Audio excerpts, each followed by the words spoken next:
നമുക്കൊപ്പം റിനു സീത ചേരുന്നുണ്ട്. റിനു, പാളയം area secretary Vanchiyoor Babu പറയുന്നത് അനുമതി വാങ്ങിയിട്ടുണ്ട് എന്നാണ്. മാധ്യമങ്ങൾ തെറ്റായ വാർത്ത പ്രചരിപ്പിക്കുന്നുവെന്നാണ്.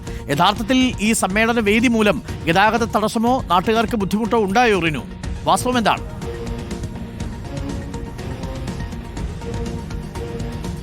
അരുൺകുമാർ, ഇന്ന് ഉച്ചയോടുകൂടിയാണ് നമ്മൾ ഈ വഞ്ചൂർ ഈ കോടതിയുടെ, അതായത് ജില്ലാ കോടതിയുടെ ഒരു മതിലിൻ്റെ തൊട്ടിപ്പുറത്തായിട്ടുള്ള ഇരട്ടപ്പാതയാണ്. ഇവിടെ നിന്ന് ജനറൽ ആശുപത്രി ഉൾപ്പെടെയുള്ള ആശുപത്രികളിലേക്ക് പോകുന്ന ആ ഒരു പാതയാണ് പൂർണ്ണമായും അടച്ചുകെട്ടി വേദി പൊതുസമ്മേളന നഗരിയാക്കി മാറ്റിയിരിക്കുന്നത് എന്നുള്ളതാണ്. CPM പാളയം ഏരിയ സമ്മേളനത്തിൻ്റെ ഭാഗമായിട്ടാണ്. എൻ്റെ തൊട്ട് പിന്നിൽ കാണുന്ന ഈ വേദിയിൽ ഇപ്പോൾ സംസ്ഥാന സെക്രട്ടറി MV ഗോവിന്ദൻ ഈ പരിപാടി ഉദ്ഘാടനം ചെയ്തുകൊണ്ട് സംസാരിച്ചിരിക്കുന്ന ഒരു സാഹചര്യവുമാണ്. വഞ്ചൂർ ബാബു പുതിയതായി തിരഞ്ഞെടുത്ത ഏരിയ സെക്രട്ടറി, അദ്ദേഹം വന്ന ഇതിനെ ന്യായീകരിച്ചത് കൃത്യമായ അനുമതി വാങ്ങിയിരുന്നു എന്നുള്ളതാണ്. ഒപ്പം ഈ റോഡ് ചെന്നിറങ്ങുന്ന പ്രധാന റോഡ് ഇന്ന് സ്മാർട്ട് സിറ്റി പദ്ധതിയുമായി ബന്ധപ്പെട്ടുകൊണ്ട് അടച്ചിട്ടിരിക്കുകയാണ്. അതുകൊണ്ടാണ് ഇപ്പോൾ അനുമതി കിട്ടിയത്, കൃത്യമായി പരിശോധിച്ചിരുന്നു എന്നുള്ള ന്യായവാദങ്ങളാണ്. ഒരിക്കലും അത് ശരിയായ നിലപാടല്ല. പോലീസിൻ്റെ ഭാഗത്ത് നിന്ന് കൃത്യമായി നമുക്ക് വിവരമുണ്ട്.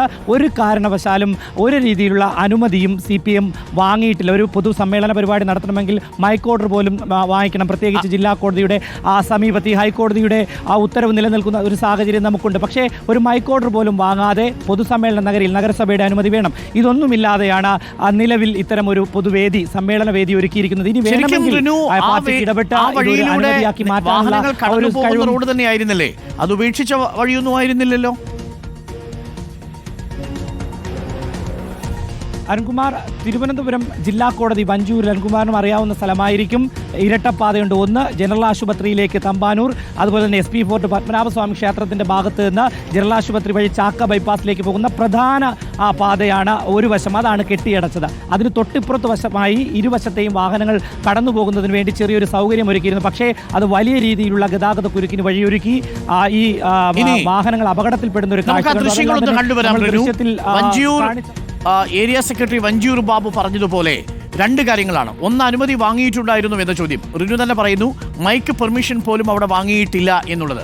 മാത്രവുമല്ല, കോടതിയുടെ പരിസരത്ത് കോടതിയുടെ ഉത്തരവ് നിലനിൽക്കെ തന്നെ അങ്ങനെ ഒരു അനുമതി ഒരു അധികൃതരും കൊടുക്കാൻ സാധ്യതയില്ല. കാര്യം അത് പൊതുമരാമത്തിൻ്റെ റോഡാണ്, PWD റോഡാണ്. ആ റോഡ് വഴിയുള്ള ഗതാഗതം തടസ്സപ്പെടുത്തിക്കൊണ്ട് ഒരു പരിപാടിയും നടത്തുക സാധ്യമല്ല. അപ്പോൾ അനുമതി കിട്ടിയിട്ടില്ല, മൈക്കിനും പോലുമുള്ള പെർമിഷൻ ഇല്ലായിരുന്നു എന്നാണ് മനസ്സിലാക്കുന്നത്.